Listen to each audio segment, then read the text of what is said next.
5 bullets fly inside a Dade City neighborhood, and the residents are telling us it's all coming from a nearby gun range. Good evening, everyone. I'm Paula Grome. And I'm Lauren St. Germain. Thanks for joining us.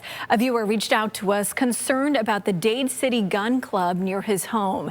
He says a stray bullet hit his neighbor's house, and now he's worried about his daughter's safety. Tonight, Annette Gutierrez takes you there and the neighbors who are ducking for cover and now demanding change.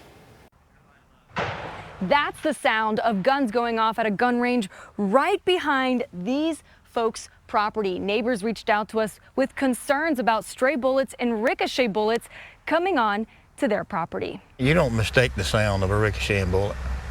You know, you can hear it. After a viewer sent us this email saying in part, quote, "I have a 2-year-old that plays out in the yard. I am fearful for her of getting hit by a stray bullet."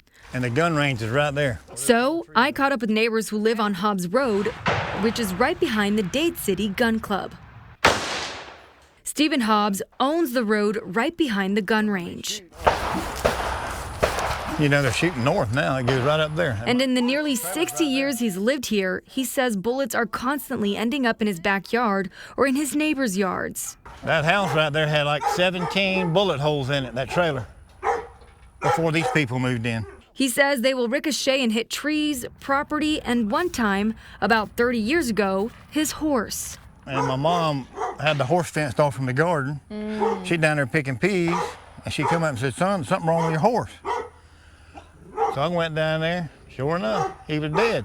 The most recent stray bullet he came across was last week. We were standing right over there where my brother's camper is, me and my son-in-law, and they were shooting, and we heard it hit the tree limb, and then it fell right down at our feet. Hobbs says every time he calls the sheriff's office to investigate, nothing is ever done. Pretty frustrating, but you know, you live here all your life, you just kind of get used to it. Hobbs says the biggest concern is for the kids who want to play in the yard. One of my grandsons is autistic.